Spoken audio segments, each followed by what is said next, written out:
Bangladesh cricket ধ্বংস হয়ে গেছে। বন্ধুরা, এই কথাটা আমি বলছি না, এই কথাটা বলছে বাংলাদেশ ক্রিকেট ফ্যানরা।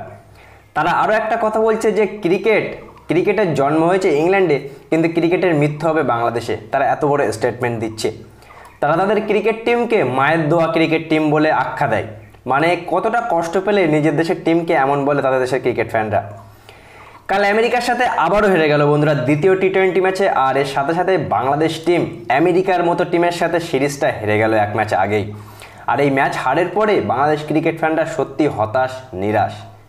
বন্ধুরা, বাংলাদেশ ক্রিকেট ফ্যানরা সবসময় তাদের খেলোয়াড়দের দোষ দেয়, কিন্তু শুধুই কি খেলোয়াড়দের বাজে পারফরমেন্সের কারণে আজকে আমেরিকার মতো টিমের সাথে বাংলাদেশ টিম হেরে গেল? আমি বলবো একেবারেই না।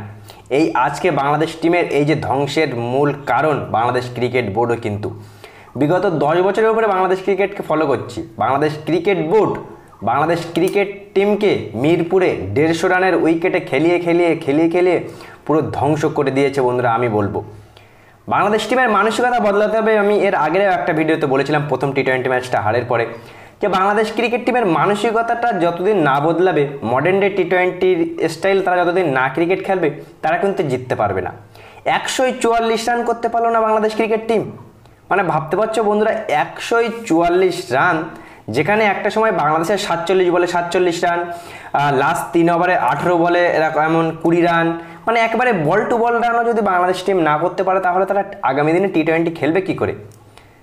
34 বল খেলে 36 রান করছে নাজমুল হোসেন শান্ত, যেখানে ক্যাপ্টেনের হওয়া উচিত সবথেকে ভালো পারফরমেন্স। যে ক্যাপ্টেন একটা টিমের মাইন্ডসেট বা একটা টিমের ফিল্ড সেট করে, সেই ক্যাপ্টেনই কিন্তু ভালো খেলছে না। সৌম্য সরকার আর লিটন কুমার দাসের যদি লজ্জা থাকে বন্ধুরা, তাহলে সত্যি কথা বলতে তাদের ক্রিকেট ছেড়ে দেওয়া উচিত। বাংলাদেশ কোচের কারণে এরা বারবারই সুযোগ পাচ্ছে আর বারবারই ব্যর্থ হচ্ছে।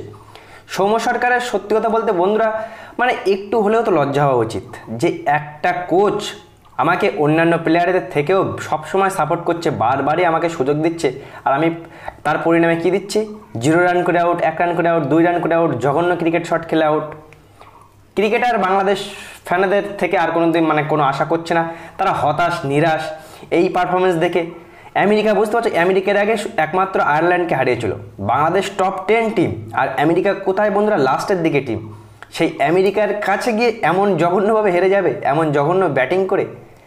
বাংলাদেশ ক্রিকেট টিম এমনই একটা টিম বন্ধুরা, যখন তারা ব্যাটিং ভালো করে সেদিন তারা বোলিং খারাপ করে, আর যেদিন বোলিং ভালো করে সেদিন তারা ব্যাটিং জঘন্য, যা তাইভাবে তারা ম্যাচটা হেরে যায়। কিন্তু ম্যাচ হারার পরে বাংলাদেশ ক্রিকেট টিমের প্লেয়ারদের দেখলে বন্ধুরা, বাংলাদেশ ক্রিকেটের দর্শকরাই কিন্তু রেগে যায়। তারা হেসে হেসে কথা বলে, তারা কন্ডিশনের দোষ দেয়। 144 রান করতে কি বন্ধুরা কন্ডিশনের দোষ দেওয়া উচিত? বাংলাদেশ ক্রিকেট টিমের কিন্তু যা তাই অবস্থা, সত্যি কথা বলতে ধ্বংসের পথে। যতদিন, আমি বলবো, এরা মানসিকতা না বদলাবে, যতদিন এদের ক্রিকেট বোর্ড 150 রানের উইকেটে মিরপুরে খেলে এই ক্রিকেট টিমকে শেষ করেছে, যতদিন তারা পরিবর্তন না হবে, বাংলাদেশ ক্রিকেট টিমের কিন্তু কোনো পরিবর্তন নেই। এমনও হতে পারে আগামী দিনে বাংলাদেশ টিম উগান্ডা, নেপালের মতো টিমের সাথেও কিন্তু বন্ধুরা হেরে যেতে পারে। আমরা আগামী দিনে এটাও দেখতে পারি। যাতাই অবস্থা, আমি বলবো বন্ধুরা একজন ক্রিকেট দর্শক হিসেবে, যে বাংলাদেশ ক্রিকেট টিমের আজকে যে এই অবস্থা, তার জন্য সবথেকে বড় দায় হলো বাংলাদেশ ক্রিকেট বোর্ড, যারা সবসময় বাংলাদেশকে 150 রানের উইকেটে খেলিয়ে আজকে এই পর্যন্ত নিয়ে গেছে, যে তারা 144 রান চেস করতে পারছে না। এটা কিন্তু অনেক ভয়ঙ্কর বাংলাদেশ ক্রিকেট টিমের জন্য আগামী দিনের জন্য।